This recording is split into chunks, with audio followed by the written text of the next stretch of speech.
Welcome back to Innate State, Russell. Nice to see you. Thank you. Today we got an interesting guest, Tamara. She's come quite a distance to come visit us. Not too far, but far enough. And we're going to get into a bit of a chat just now, but first we're going to start off with a little 5-minute meditation. So tomorrow we're just going to, it's just more of a silent meditation. Breathing, I'll take us into it. I'm just going to sit and focus on your breath and your body. Okay. Beautiful. Thank you. Are you comfortable? Yes, I am. Okay. Thank you. Okay, let's start. Just take a couple of deep breaths.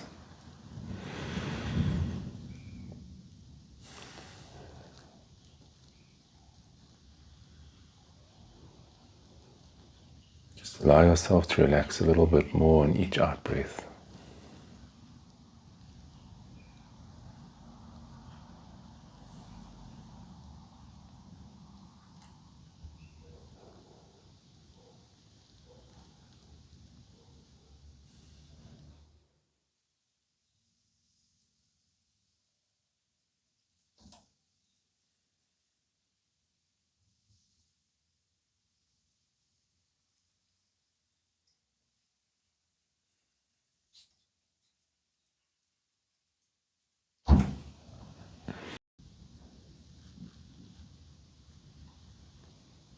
Tamara,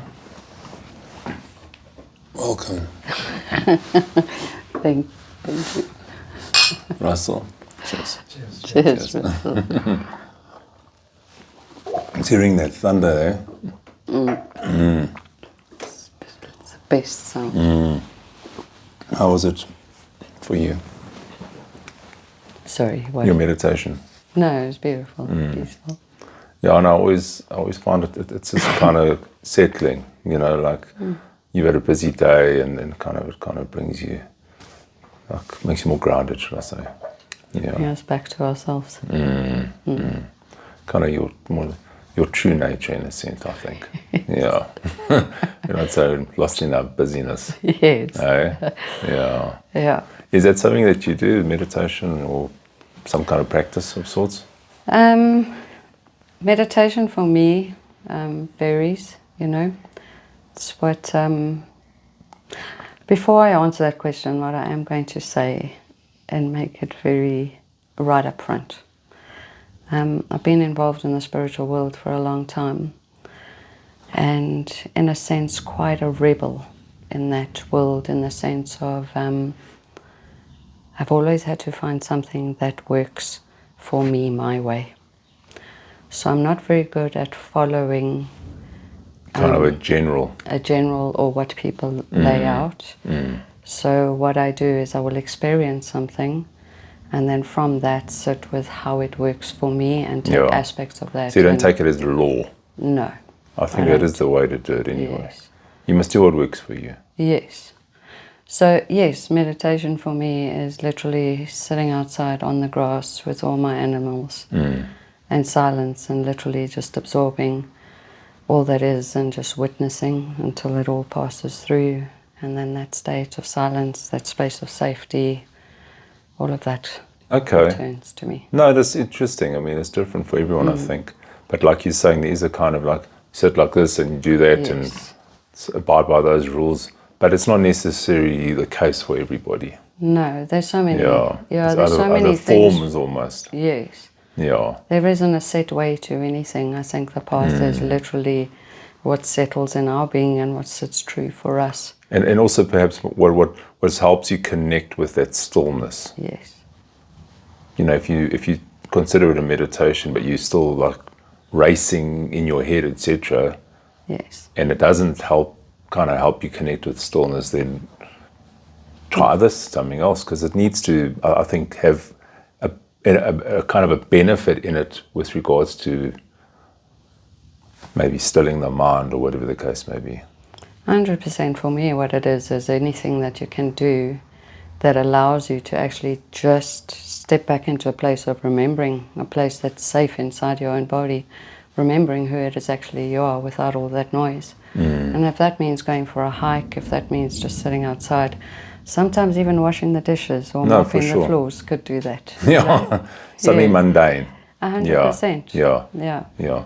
And people always frown upon something like that, but, you know, Yeah, there's a level of awareness that you can have while you're washing those dishes. I know. Like, are you hating it? Are you, is your head spinning with it? Or are you just allowing yourself to wash the dishes?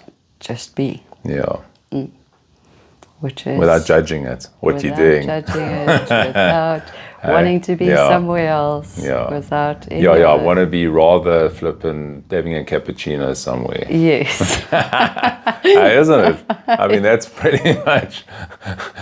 But actually, you could be happy or content. I like to use the word content, no matter what you're doing. 100%. Because if you're just chasing highs and happiness all the time, you're never really going to get there. You'll have those moments, but I don't think there's, I don't know what you believe, but you can't be happy all the time. But you can be content. A level of contentness. A level of deep acceptance. Yeah, of acceptance. Because, and if you're not accepting, you'll never be, you can't be content. No.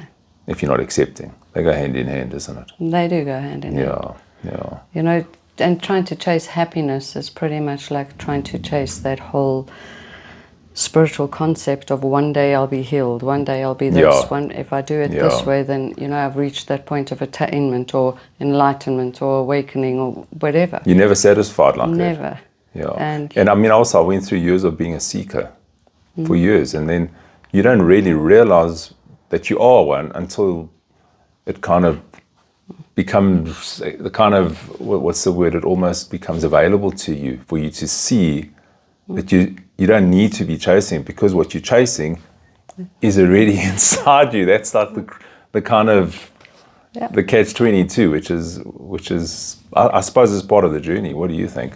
Of course, it's a very interesting journey. But if we could actually just, like for me, the journey is all just about actually remembering, because it's always been there, always has been, it always will be. But it's actually just taking the time to stop and actually just start remembering and just start being with that. And that's the hard part. It's the hard part, because it's great running around there trying to fix ourselves, trying to heal ourselves, do all of those kind of things. It's the greatest bypass there is. But the moment we can sit with our humanity and truly sit with our humanity and sit with the grief and the shame and the pain and the guilt and sit with all those all the beautiful ugliness, things. etc. Yeah, but are they even ugly? I suppose it's a label again. Yeah, it's just part of it. It's like pain, for example. Pain is one of the greatest gifts we have, because it is the one thing that will remind us about this vessel, this body. Like, we're experiencing this human experience in this body, and most of what we're doing is we're literally bypassing the body continually, chasing something out there where all our remembrance, everything, all the codes, all the keys, all the answers, it all sits right The here. answers are in your body. Yeah. So you say, because at the end of the day, there's no level of becoming awakened, etc., or spiritually growing, unless, or should I say, that happens, from my experience, through the body. Without your connection is the body. That's what changes. Is, like you're saying, codes or whatever the case may be, but it's your body that is part of that process. Instead of chasing a higher state or whatever out there, when your body shifts and it's the shifts in your brain, etc., that's when your experience changes. The body holds the score. It always does. And when we actually have the courage to actually sit inside of this vessel, listen to what it actually has to say, bring certain things to acceptance. Yes, it's a beautiful, heartbreaking process. But once we actually allow that process to happen, all these things we're chasing out there, we start realizing we're always here. So for you, I know you were saying, and we chatted briefly on the phone, and you were saying that you kind of took a whole lot of experiences, life experience, etc., and you've almost molded it into your own, what could you call it, a therapy or a modality of some sorts, whatever you want to call it, where you're assisting people. Yes, I don't know what I'd really call it. But yes, life has been my greatest teacher. And life has been my greatest teacher for me. And that's where my curiosity started, because I knew there was something more for me that I wasn't experiencing. I watched the world and I knew that this is not it. This is not it. There's something else. When did that happen for you when you started? Were you always curious, or was it later in life? Or Andrew, to be honest with you, if I think back, like as a little girl, I grew up on a farm and I was deeply happy, deeply blessed with, the abundance, animals, nature, all of it, Yeah. And then all of a sudden things changed, and the only thing I can pin that down to is I was sexually abused at a young age. And an experience like that would shatter your safety in this reality. And as soon as your safety is shattered, and this body, literally, you will do anything to bypass this body. So you become really good at reading your environment. You become really good at patterning. You become really good at making sure you control your environment so that you are always safe. And in doing something like that, what happens to you is you forget who you are. And your life is pretty much a performance. But that performance becomes so real to you that you think that's all you are. Yes. You don't even know that there's something different, And I was blessed with a beautiful boy. And after that beautiful child was born, it was like something just ripped open. And I just knew I could no more. It was enough, no more, Enough kind of pretense, in a sense. I didn't even know it was pretense. It was just You just thought it was part of you. Yes, this is who I am, this is what I am, all of that. The good wife, the good Were mother. you aware of that situation that happened when you were young? No. So it was also kind of... No, yeah. But it now... was buried. It was, yes. it was for your safety on some level, 100%. I guess. So, the thing we want to actually, we beat up certain aspects of ourselves. Like one of the greatest parts of ourselves that we beat up the most is the protector. And the protector within us is the one that has kept us so safe and kept me safe for so many years, and understandably so. It was what happened literally destroyed everything that it is I am, and the belief structures and my knowing of reality, So you live a life where it is literally performance, and you don't even know that it is performance because you don't remember, things are buried so deeply. But I suppose the birth of my child and carrying life itself, which was an incredible experience. It's kind of changed the energy of changed something everything, changed, 100%. But were you was it a question of like what's happening to me? Or were you more aware of, listen, it's related to something in my youth? Or, you know what I'm saying? Like something obviously shifted within you, but 100%. But you probably didn't really understand it, I guess. Look, I was always very curious and always read stuff and all of that stuff, but not from a level of it was a cognitive level, reading all of this information and, chasing that healing really. But with the birth of my son, it was literally a shattering. It was like a falling into this body, experiencing it, carrying that child and going through the whole experience of am I even worthy of carrying life? Which part of me is even worthy of carrying life and bringing life into this world, Yeah. So it goes that dark, deep, and you start wondering, and then you start remembering these experiences that have happened, and you break and you go into the pits of your own hell and trying to, and then your life falls apart. And the emotions are just it's a mess. off the rails. Yeah. God, it's an absolute mess, but a beautiful mess. I am deeply grateful for the mess. It's needed. It is very much needed, yes. Yeah.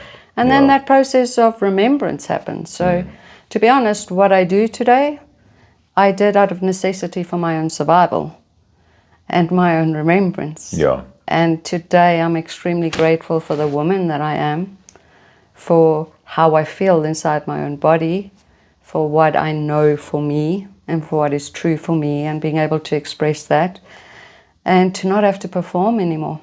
How long did it take to integrate after your the birth of your son? Oh, well, my boy Couple of years. Yeah, my boy's 14 now. Yeah. And I'm still at it. It's a long process. Yeah. Yeah. Yeah. No, I'm still at it, you know. 100%. Like if you want to take it into like and put it in a spiritual kind of way, I suppose. Like this process is not just about me, you know. It's family lines, it's timelines, it's like the process. So many levels. There's so many levels to it. Yeah, because we see kind of one level in a sense, but it goes so much deeper. Yeah. And the beautiful thing is, like, you can try and resolve it cognitively and understand all of these experiences. And I'm blessed that I can see all of the experiences, I can see the patterns, and it's beautiful being able to see all of that. And it'll be healing for your son. 100%, it already is. Yeah. But the hard work in breaking all of those patterns or integrating all of that it's had to be done in this vessel. And that's the biggest journey, because even for me, it's easy for me to go in here and out. There's a different experience when you are experiencing it 100%. Through your vessel, you know? Yeah. I used to be very focused on kind of the crown chakra and that kind of out there for many years. And then something shifted and I brought it back into my heart. And that's where I've been operating out of, is more of the heart chakra. So it's more grounded. It's a shift in kind of, I suppose you might call it like your focus has changed. Yes. And the energy changes with that focus. But it's more of a grounded experience. Instead of like almost escaping, wanting to escape in a sense, you know? Yeah. So, and this is beautiful. Like I love being here. Yeah. And I love being here. But what happens when we are here? Now that's another whole experience. Now we're starting to really delve into the muck and the shame and the guilt and the, you know, this is another experience. And often what I've found, this is the part of our reality and the experience nobody actually wants to talk about or actually sit with. Yeah. Kind of the lower chakra stuff.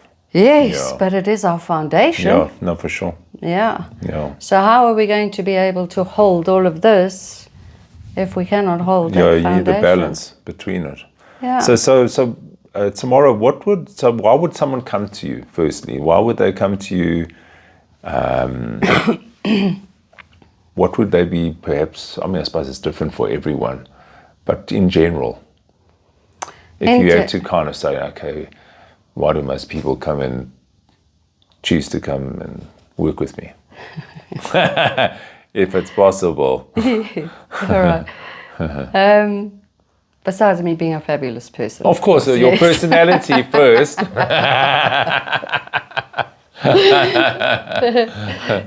Andrew, most people come see me because they've hit the pits of hell and they don't know where to go from there. Kind of rock bottom. And and they really don't know where to go from there. And that's usually where people arrive. A lot of people arrive when they're having intimacy problems in their relationship or just within themselves. And then other people come I'm very transparent about my life. So I've been around for a while, so I suppose me being so transparent about my life has allowed doorways for people to go, okay, eventually I'm here, and I know Tam spoke about this, and she somehow got through this. Maybe there's a way we can get through this, you know? So they begin to kind of open up in a sense? Yes, you know, the one thing that eats at us are our secrets. And I realized that a very long time ago. Our shame. And I am not, that's something I'm not afraid to speak about. Whatever it is here because we all hold it. We are human. Every single one of us is human. We all actually hold the same stuff. It's our humanity. So if I can sit and speak about the perversions I have held, about the shame I hold, about the grief I have felt, about how worthless I have felt, and I have shared, and I can share all of these things because those are my truths. I have really felt those things.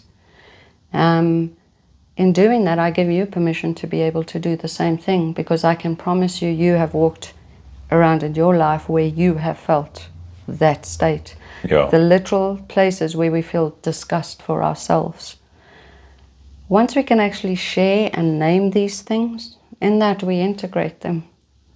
But keeping them secrets and rejecting them and trying to heal them and trying to push them away, we actually amplify them. And the more we amplify them, eventually they will bring us to our knees.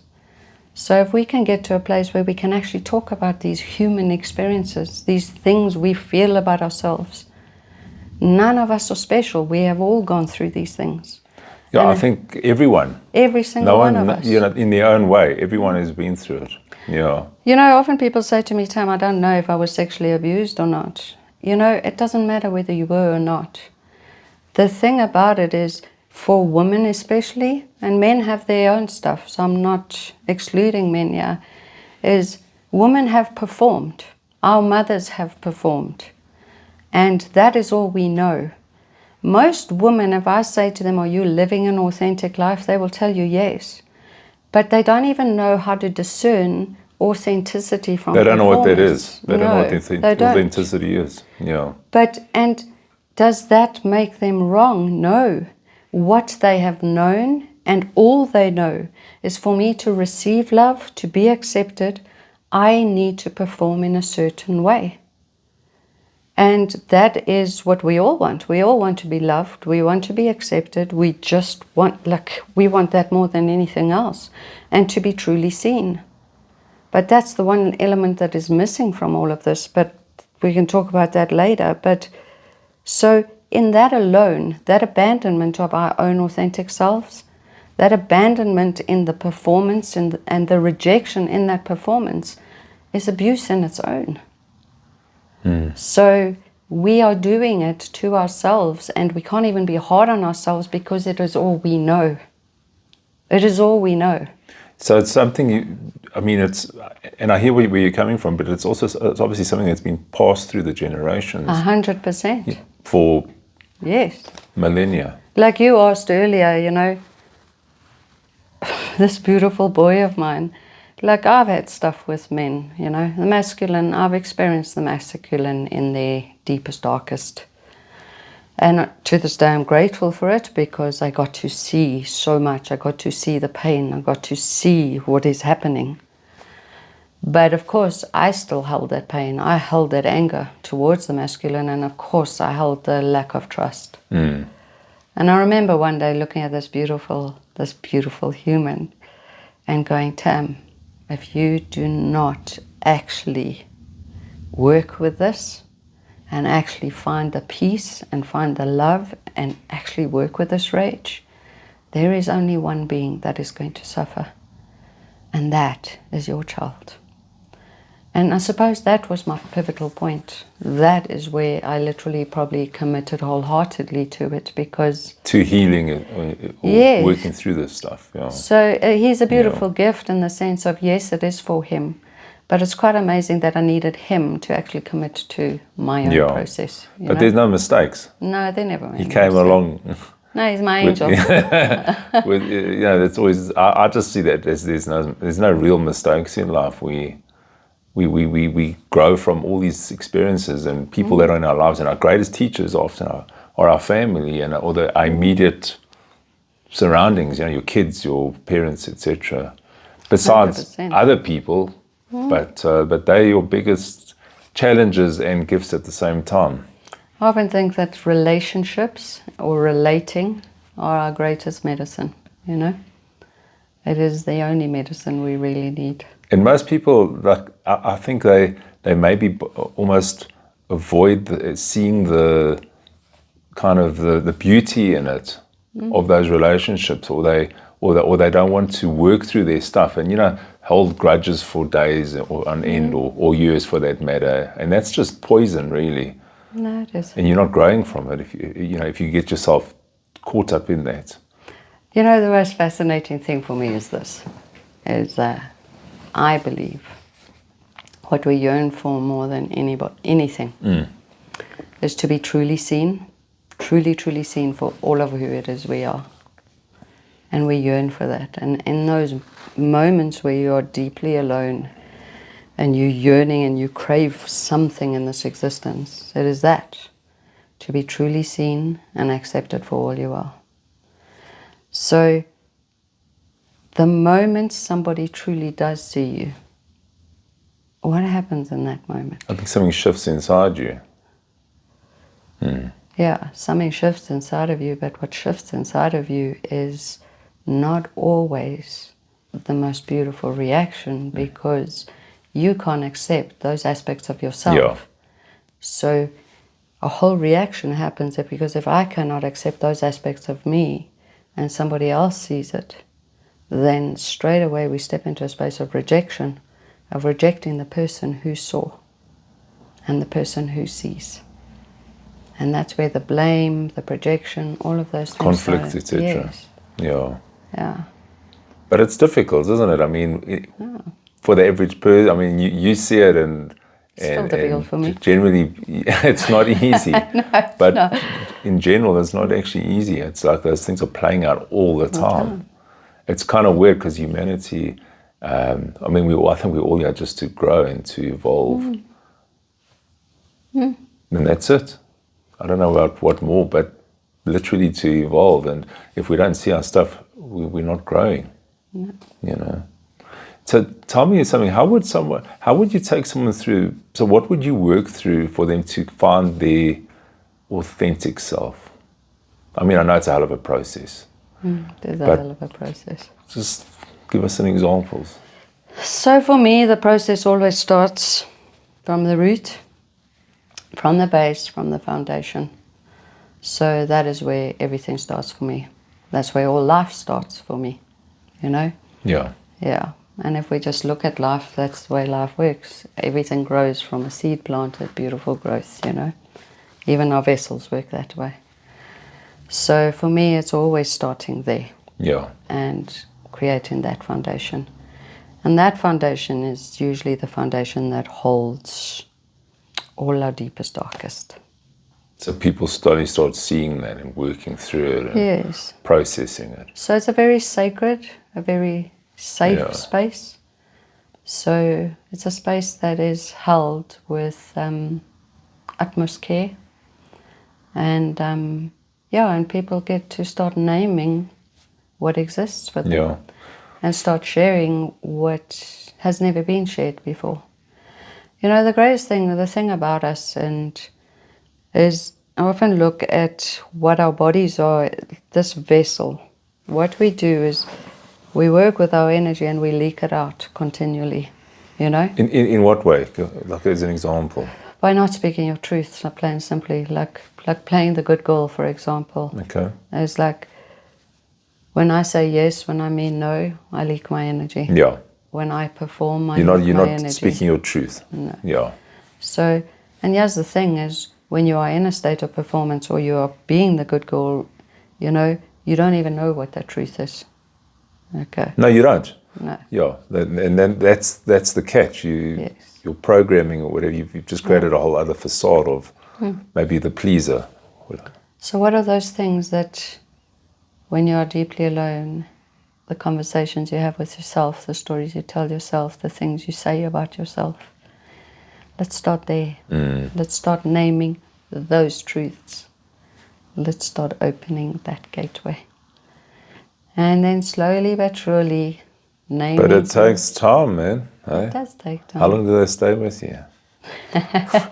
Years. You know, I have a very big rule for myself is everything I work with is literally, you don't need me. So nobody can become dependent on me. I can share with you what I have used to get to where I am at. Yeah. So that you do not need or rely on me. So like you teach them certain techniques, perhaps. Yes. Yeah. And just the basics. It's literally, you know, we all those moments where you are breaking. And there's that one person where you can just go and you are absolutely safe and you are held. That's literally just what it is to start with. And then those techniques, there's nothing special about the techniques, but it's literally being given permission. It's just somebody giving you permission to name the truth, to name it for what it is. Because, we've also spirituality has caused a lot of damage. I sometimes think it's more dangerous than religion, because it allows us to bypass so many things when we actually don't get it. And in the end, when you do get it, everybody's saying the same thing. But at the same time, we can bypass it for ourselves. When you say bypass, basically bypassing facing your emotions, that kind of thing? Yes, or certain aspects of your past, or whatever the case is, programming, that kind of thing. We can bypass sitting with our truth. Like, I'm a spiritual person. My favorite are the gurus. Yeah, there's a lot of them around now. Yeah, there are plenty of them around. And, and when you actually have to sit, and I've experienced a lot of it, many of it, listen. It's, there's a lot of bypassing that's happening. Like, for me, if you can sit with somebody and they are sitting in their humanity, in their mess, in their vulnerability, and they can share with you, cry with you, laugh with you, then we are getting somewhere. Then we're okay. They're not sitting on some like the pedestal day, of sorts. Like you say, is there a formula to it? The formula is literally this: it is okay for me just to be me. Yeah. It is okay for me to feel the way also, I feel. Who am I? Yes. Like, at the end of the day, you got to uncover that. Yeah. Because people don't know who they are. No. They believe they like all the roles they're playing and this and that, and their jobs. I'm this guy, I'm the lawyer, I'm this and that. But you're much deeper than that. There's a depth to people that they're not, most people aren't aware of. And the best thing about that is the more you think, oh goodness, I've found who it is I am, and then, oh hello, another performance, and then another layer arrives, and you start realizing you are absolutely nothing. You actually are none of that. So like, the truth of who you are is none of what you think you are, and it doesn't even have a label at the end of the day. You can't really name it. Can you name it? No. You can call it your authentic self. Yeah. That's but about it. Whatever that means. Is loaded. Yeah, it's also loaded. It's so what does loaded. That mean? Yes. Yeah. Like, it's actually a word I don't really like using, because what is it? Because even that has its, it should look like this. Yeah. Like, for me, it's just bring that messy, raw, real, however it shows up, just bring that, because today I am this. Today this is what I'm experiencing. I don't have a clue what I'm going to be experiencing in an hour's time. I might be driving back home, tears streaming down my face. I might be laughing. I do not have any idea what my experience is going to be in the next hour. And, my greatest journey is just, okay, I'm safe to be in this vessel, and I'm safe to experience it as I'm experiencing it right now. Not any other way, just right now. And do you think through working, perhaps finding this deeper place, does it help people to have a kind of greater trust in life in general? For me, instead of trying to control life, because I don't believe we can control it. We can try. You can try, but I don't think you can control it. I think the only thing we have is our integrity to our truth.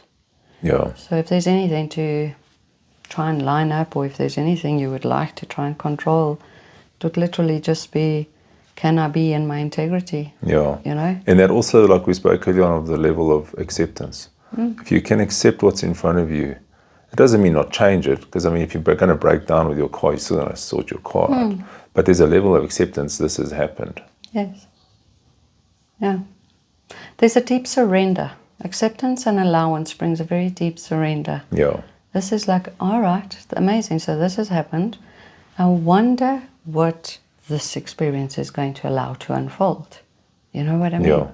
Instead of sitting in this whole thing as like, I need to be better, I should have done this, I could have done that. I'm being punished. Yes.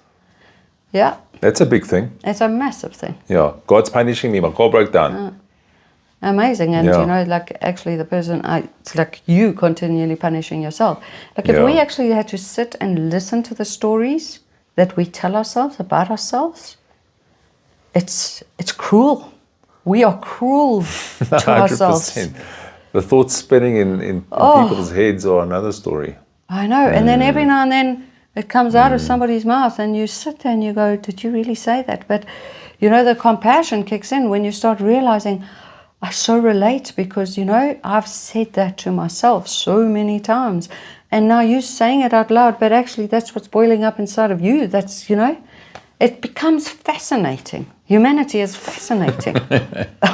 But it's like, it's kind of funny in a sense. But it's crazy because people believe all those stories, but they're also just stories that are spinning. But buying into those stories and believing those stories and believing those patterns is the only way we feel safe. Now let's take all of those stories away. Let's take all of that away, and we're left with nothing. It's like, oh my God, now what? Now what am I supposed to do? But if I keep living into the same pattern, living into the same story, living into all of that kind of stuff, then, I've got purpose, I've got reason, I've got meaning. But now when there's none of that stuff around, it's like, But I do believe, and I'm going to come from a different angle, is all those stories just create suffering because it's all mental suffering. But once you get more connected with the stillness within, you start realizing that all those stories are just stories, and you're not those stories. You're actually the stillness behind those stories. 100%. So you become focused more on the stillness than believing every thought that's running through your head. Okay, so let me ask you. It's not easy, that, eh? No, now, I'm not it's saying not we're not easy. talking about an easy thing here, but it's a process. So this has been like in my I'm going to fix things and heal things phase, Yeah. Like I've got a big story. And I can... I like a big story. I got a big story and it's full of, Yeah. And anyway, so now this story of mine it's fascinating. I could write a whole book about this story of mine. It's a novel in my head. It's passionate and it's messy and it's full of tears. It's full of love and heartbreak and all those beautiful things. Okay. Now, all of a sudden, I've got to try and find the stillness behind. And I get that, being the observer, and I understand all of this stuff. But then once again, we're sitting in this place of, okay, I've got to try. No, you've got to try, Tam. You've got to try and be the observer. So the trying is also the problem. Trying and fixing and healing, and it's just I'm never good enough. I'm just not quite there yet. I'm just got a little further to go, and just maybe then I'll be... And you beat yourself up about it. Oh, and the punishment. We might as get those, what are those sticks called? Where the guys... Flagellate or something. Or like you whip yourself a bit. 100%. We're doing that all the time. So now my whole thing is this. What if I took that whole beautiful story, and that I have done? It's a beautiful story. Really beautiful story. And I've kind of owned it fully. Yeah. And I've gone, what a magnificent story. It is it is the artwork that is me. And I love that story. I love the tears, the heartbreak, the passion. I love even the parts where I played such a victim just to feel safe in this world. And the performer, I'm fabulous at performing, All of those, what if I just loved that whole story? Possibly everything just goes quiet then. If you gave it love. 100%. And you loved it. And I just accepted Maybe it. it'll just disappear. It's not part of who it is I am, but it's a not truly who you story, are, but it's a good story. Yes, but when I'm forever got But this... instead of fighting it all the time. Yes, and trying to fix it and trying to stand outside of it, and then which angle am I supposed to... Or let me take a piece of this and fix that. Goodness gracious, it's exhausting. What if my story is my greatest artwork? It is who I am. It does make me who... it is part of my expression. It's an expression. Yes. Yeah. But it doesn't mean it's you. No. Because it's not you. No, it's That's the given me the gifts to Yeah. be able to be sitting and experiencing my reality and my passion and everything that I am to this day. It even allows me the blessing to sometimes feel so sorry for myself that I have to climb into bed and have a good cry, and then whatever happens, happens after that. Whatever it is. Yeah. You know, but it is part of who it is I am. The only difference in all of this is like when it's out there and we're trying to fix it, it's like this big, having this massive helmet on your head the whole time that literally, okay, this is how we're going to live reality.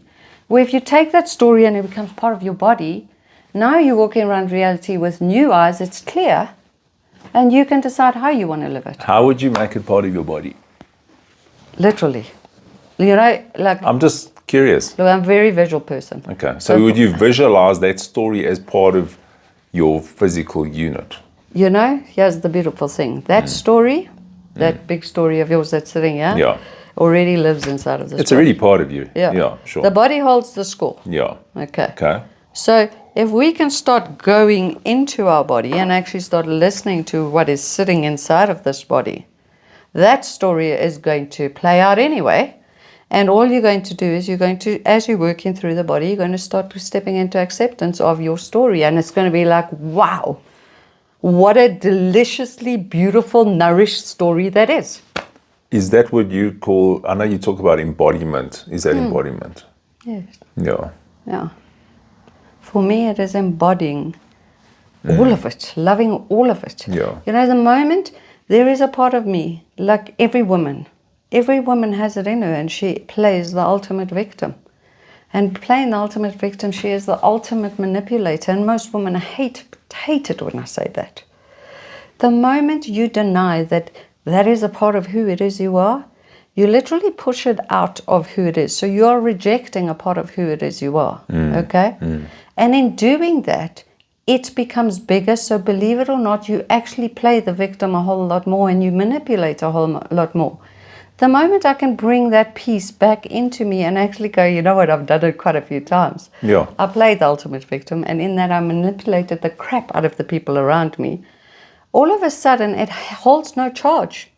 It holds no energy. It doesn't need to play out anymore. It doesn't need to play out. Yeah. So is it who I am? No. But is it part of my discovery of my vessel? God, yes. Yeah.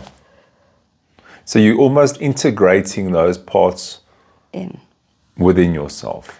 Yes. And in that sense, you're healing. 100%. That is what it is Yeah. for me. And that is how spending a life of beating myself up, literally beating myself up, and my physical will doing that for me, to show me, like it's the most incredible feeling sitting in a vessel now that feels nourished, that has a rich life, a rich story. Kind of a grounded experience. Yes. It's more of a grounded experience. Yeah. And God, yes, every single day I discover parts of me. And every single day, and here's the beautiful thing, having honest conversations, like you say, people coming to see me.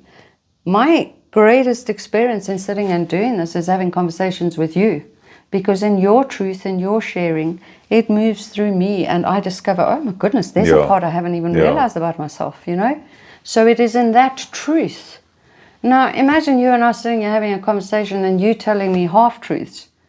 In a way, you're denying me my experience. True. Yeah. Yeah. So, you know, my vulnerability, my truth, my integrity is my gift to me first and foremost, but that is the gift I get to offer Yeah. you, and in that I give you permission to share the same with me. That's a beautiful thing. Yeah, it's magnificent. Yeah. I can't think of anything more beautiful. Yeah. And in that sense, there's a level of intimacy. 100%. Yeah. Isn't that what intimacy is? Yeah. Like, here's the gap. I don't know how, like, intimacy is. It is that truth. Yeah. Being able to share all of me with you. That, wow, how beautiful. So would you say on some level you're teaching people a level of awareness because you have a level of awareness? I don't even know if I want to call myself a teacher, to be honest with you. Let's say maybe not a teacher, but you're sharing, and by you sharing, they become more aware, and in that sense, they're learning a level of awareness of their experience. Yeah. Sure. Let me just find the words here for 2 seconds. I put you under pressure, yeah. This isn't always going to be such an easy ride, you know. I put it this way. I love being in a space where sitting with people and the space is contained and it's safe and it's beautiful, and holding that space so safe so people can actually just start sharing these truths and start discovering themselves in it. Yeah. That for me is the most beautiful thing there is in this world.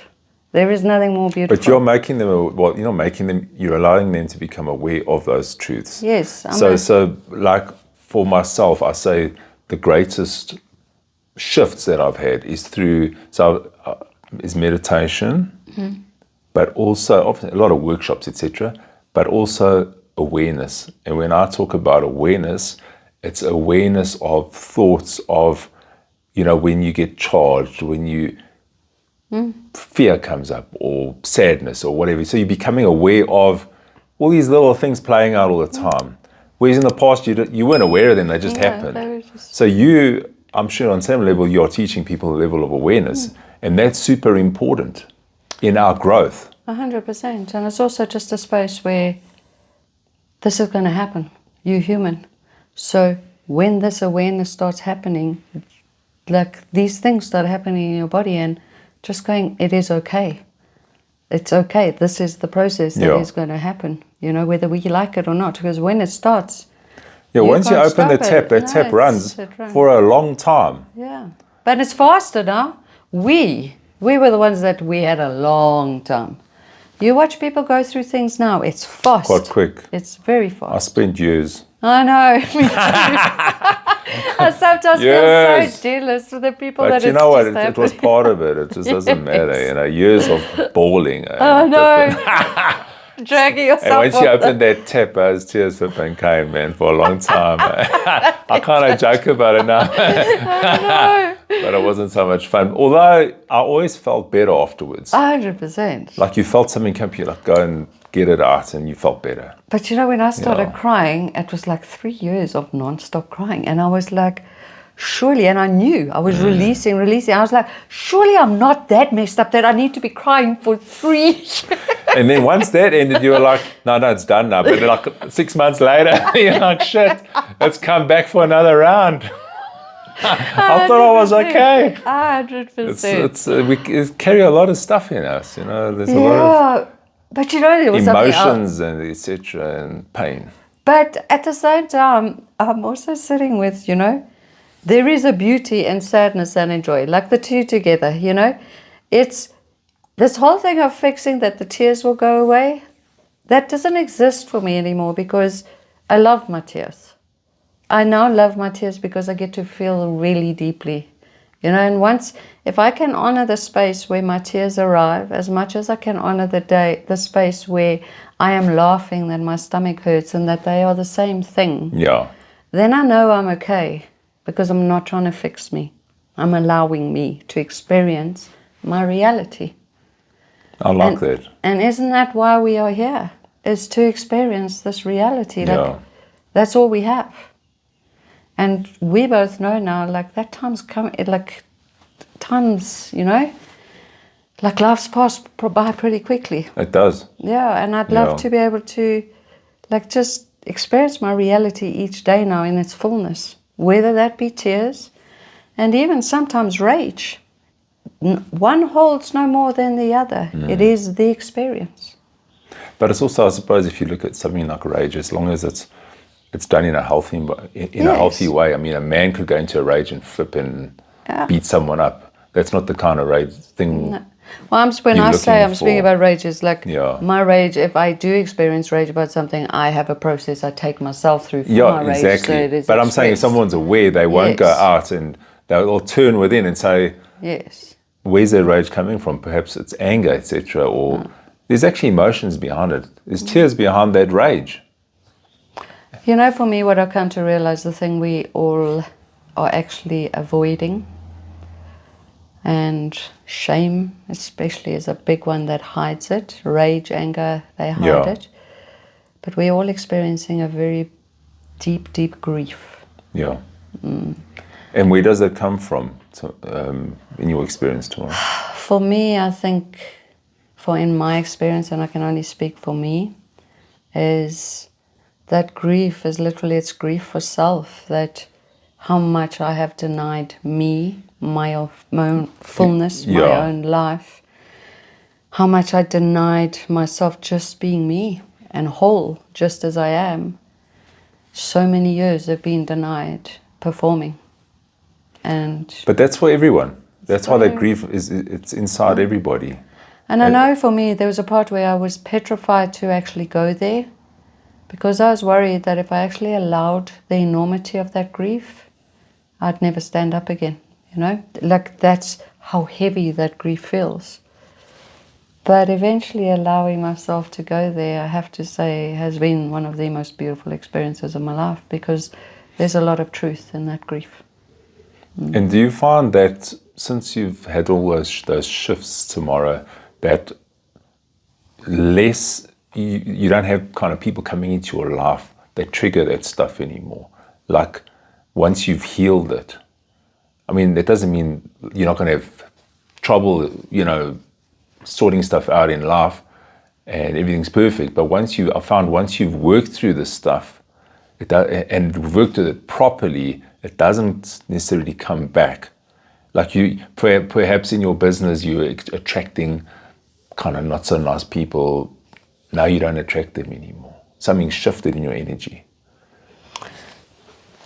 Andrew, yes, I'm going to say yes and no. Okay. And the reason I'm going to say this is just to be very careful in what it is I'm saying, and to be accountable to myself. Is people are people, and we are all going through something similar, okay? We are all going to experience our humanity, and our humanity is fascinating, and it's not always pretty. So if we are all the same and we are all one, like, what I've come to realize is the more contained my energy is in me, and the more in integrity my energy is to me. Yeah. People arrive in my space, and I can look at them, love them, see their sovereignty, but choose not to engage at a level where I might have before. Because you've worked through your stuff. You've shifted on some level. Because I've contained more of me. I've become more important to me. You're more whole. Yes, I'm more whole. Yeah. Yeah. And so, yes, I see so much heartbreak, so much anger, so much when I walk around in the world. But that it starts becoming quite a beautiful experience, seeing somebody in their humanity and what it is they're going for. So honoring their journey and where they are at, but not having to have to put myself in a place that I need to go and engage in that.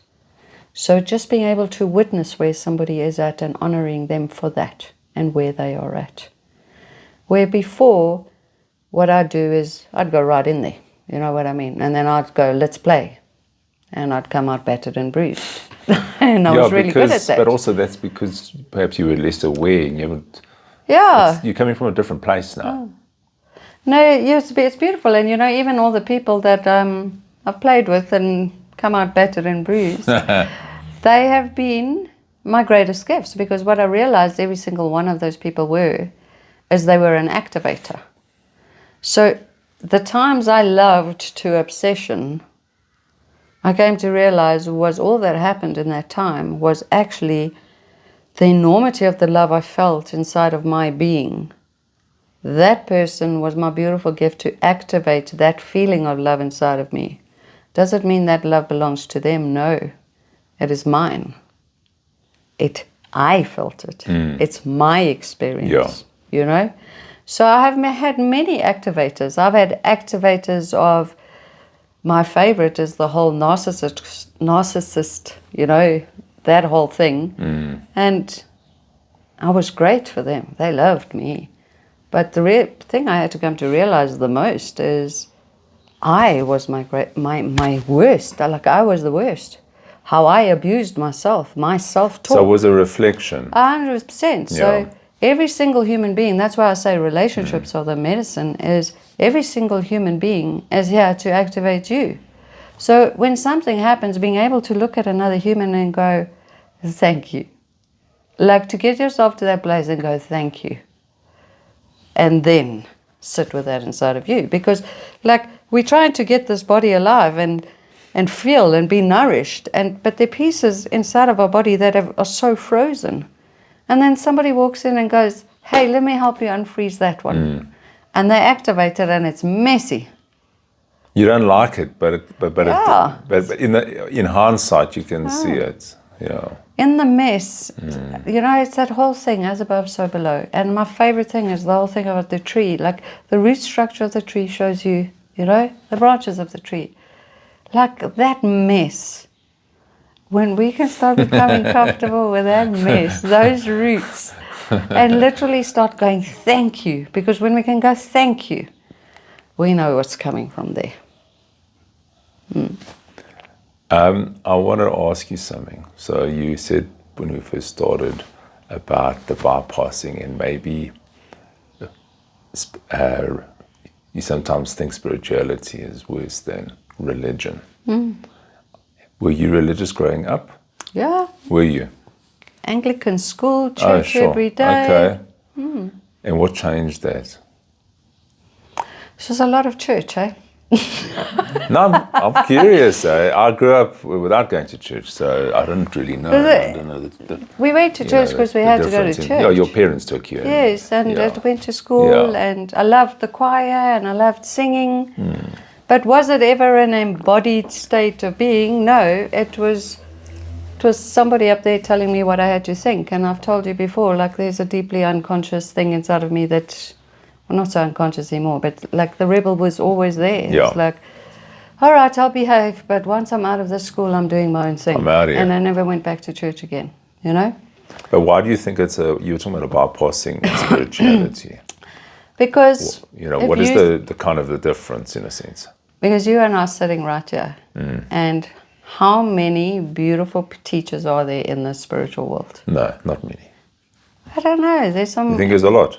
There's some incredible writings out there. There are, but if you look at it, okay, there's writers out there, but say what I see is this. Listen, I don't go to church, and it's never been one of my things, but they've got a structure, and people can go to church, and they also have spiritual experiences, etc. But with spirituality, I find there's almost a lack of guidance, personal guidance, like what you're doing. There's not a lot of people, and you can do a one-on-one. So you can go and read an Eckhart Tolle book, and it can give you some profound insights and whatever. But you still need, I feel, at some level, a one-on-one to help you to get through that stuff. And so there's a lot of great teaching. There's whoever, and a lot of them, I believe, are saying a very similar thing in their own little clever little way. They're saying the same thing.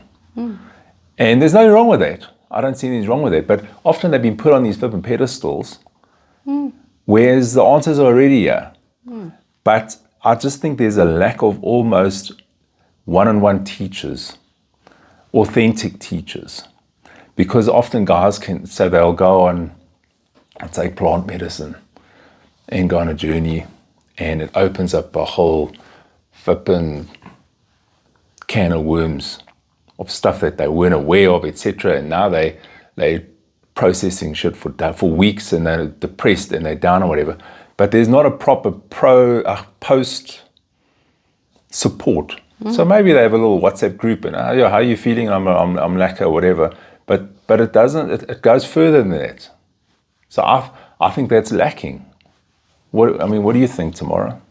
All right, you brought up a whole lot of points, so can I break them down? Sorry, I was on a roll. You were on All right. The bypassing element in spirituality that I find dangerous. Yeah. Like I said, there are many teachings. And for me, they are all actually saying the same thing. Yeah. Okay. But if you are stuck in a space where you are going to be the teacher and you are teaching from here and not actually from an embodiment space, how many books are available? There is an answer to everything. Like if I tell you that shadow integration is this, somebody else is going to say to that. It's just so many languages. Okay. So that's where spirituality is dangerous for me, in the sense of if you don't want to deal with something, there is another loop you can take, another language you can use. Another guy's got his own system or whatever. So there's so much information out there that you can use to, if I do it this way, if you don't meditate this way, you have to meditate that way. There's just way too much. Where the Bible is the Bible, it's one book. 100%. Yeah. It's actually... That is the difference. That's a big difference. Yeah, there's a very big difference. Where bypassing in the spiritual world is actually quite easy, because I can go and read Brandon Bayes, or I can go read this one. I don't like what she has to say. That's a bit uncomfortable. Let me rather read this one. You know what I mean? Yeah. And bypassing is, as soon as it starts becoming uncomfortable, it's like, carry on. No, that one is the easier read. Yes, that's an easier read. That makes more sense. Yeah. As long as it's keeping me away from what it is I actually have to do, from owning my own humanity. Yeah. Okay. Now, when it comes to the plant medicine work, look, plant medicine's been a very big part of my world. Deeply grateful for plant medicine. Deeply grateful for the person I am in plant medicine and my experiences. But yes, I am in full agreement that plant medicine does not have a container that is safe.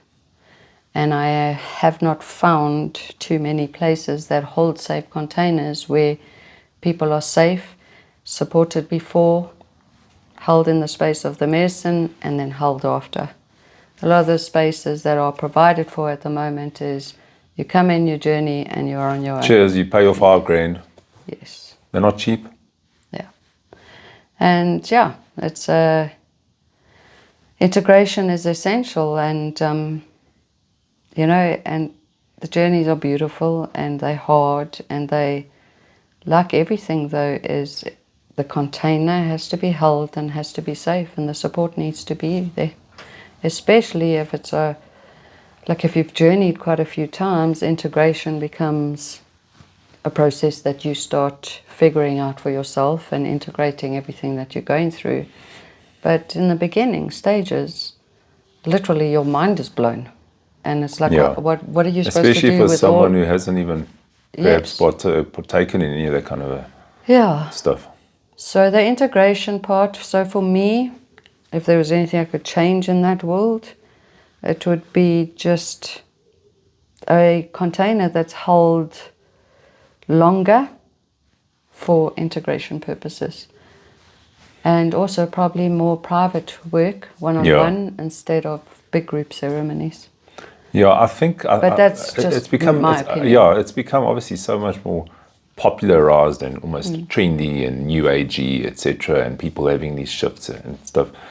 I didn't go that route, so it's different for everyone, And I'm not saying it's bad, but in the right setting, etc. But I just feel that because it's kind of like trendy, that often maybe people go and do it and maybe they're not ready for it. Or do you think they're always ready for it and whatever comes up, comes up? I don't know. I suppose it depends. Maybe you're meant to see all those things. I don't know. I mean, I'm just saying, you go on this thing and you see some crazy stuff that happened, I don't know, in your youth perhaps, and it blows your mind and it's not good stuff, and now you're suicidal or whatever the case may be. This is a very big, we can talk about this one forever. What's the time, Russ? I'll be quick on it, because I will share my experience on it. It saved my life. Plant medicine did. And plant medicine also gave me my remembrance. My first ayahuasca ceremony, I was petrified. I thought I'd never see my family again. She was so gentle, so beautiful, but that experience I was so safe, so held by her. And I stopped feeling crazy because of my experience, because I've always been very visual, because there's a deep knowing inside of me, and it was doing that and just feeling like, okay, you're actually okay. You're not this crazy woman in this world and that doesn't understand how this reality works. There is more. There is more. And so that experience alone changed everything for me. And yes, I delved deep. And what I do believe is the medicine calls. And what you are experiencing in the medicine is always you. It's not something outside of you. And this is something that I sit with like deeply, and there are many people that are not going to agree with me on this. But what you always are experiencing is you. It's an aspect of yourself. Yes. So let's talk about the people that do feel suicidal. If you had a conversation with that person, a deeply honest conversation with that person, was that person suicidal before or not? You know, things are happening. The medicine does call. Yeah. So it's going to bring up some aspect within yourself. Yes. That the only thing that could is, be that. Yes, or, the or only it could thing be that is something else. happening, every experience, and I've done hundreds of journeys, even if it's a massively, like the whole of existence kind of journey and huge, in the end, when integration happens, the only thing I experienced was me. It was me. I've had a journey where I've had like 5 hours of having a conversation with the devil. And was it scary? It was hysterical. It was hysterical. Fabulous. Yes. Because in the end, the experience I was having was my belief structures around the devil. Yeah. You know? So everything you experience, and with all the plants, including MDMA, with it all, the only thing I ever experience is myself. The only thing I would change about that world is the safe container to literally support somebody in integrating, okay, you are going to be okay. Even though you spent 5 hours with the devil, let's just integrate this. Let's just see where it is. And for some people, it might take 2 months to integrate. Yes. Or longer. You know, it's suddenly opened up a whole lot of stuff that they need to deal with. And they might need professional 100%. support. 100%. Yeah. So I think maybe that's the biggest catch. Yeah. Yeah. Why did you do so many? Just curious. Is it something that was just calling you at the time? I was hungry. You were hungry. Thirsty You were seeking. Sure. Yeah. And if another person had to tell me some guru thing out of their mouth, I was at a space where I couldn't hear what was coming. That's the only thing I trusted was what I was experiencing. Yeah. And that has been my greatest gift, is the plant medicine. The MDMA has been a beautiful gift for me for my nervous system. I didn't realize how much, like I was actually suffering from PTSD, how shattered my nervous system actually was. So how does it help with something like that, it's Tamara? beautiful medicine. Like, you know, I mean, just... It's just because it feels like you're in a safe bubble. So you get to experience that feeling of safety. Okay. To experience what it is you are experiencing. And because it's such a beautiful truth serum, the truths you get to experience are beautiful in a very safe environment. Yeah, a safe environment, of course. The body feels safe, not just the environment. The body feels safe. Your truth can be expressed safely.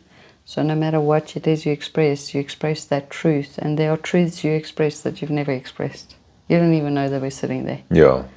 So it's been beautiful. So if I could do my journey the other way, I would have started with that.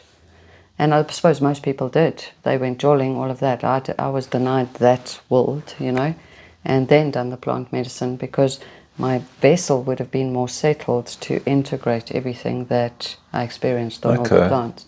But that's for me. Yeah. Yeah. Yeah. And that was obviously later in life. Yeah. Yeah. Yeah. Yeah, I know. No, life becomes more interesting and more adventurous the older I get. I mean, I must say, I'm enjoying life. Yes. I'm enjoying it, eh? God, I was such a good girl. It was terrible. No, it was terrible. I was a pleaser. I was a big pleaser. Oh, me too. I was terrible. Pleaser, rescuer. Couldn't speak the truth. Yeah. Oh, yeah. no. Tough. We denied ourselves so much. But I did party. Yeah. Yeah, I did do that. Yeah, no, I did too. Yeah, I can't deny that aspect, and I won't. I won't try. An important part. No, I just find it interesting that I think it's just different for everyone tomorrow, and for some like we're talking about religion as well. For someone to go to church, or whatever, if it works for them, it works for them. I don't believe there's anything wrong with it. No. And often, and I grew up very judgmental of all that kind of church stuff, and. Funny enough, I met my wife's father was a pastor. I married a pastor's, a PK. Apparently it's a thing. A pastor's kid, a PK. I always thought of a PK as something else, you know. And, but like we get on so well and there's no issues, you know. But I see it as, you got to do what feels right for you.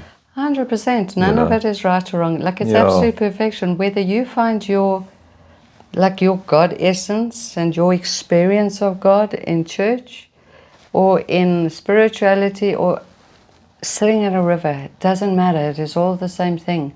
What a blessing that there was a gateway or a pathway or something that allowed you to have that actually experience. Get there. Yeah. Yes.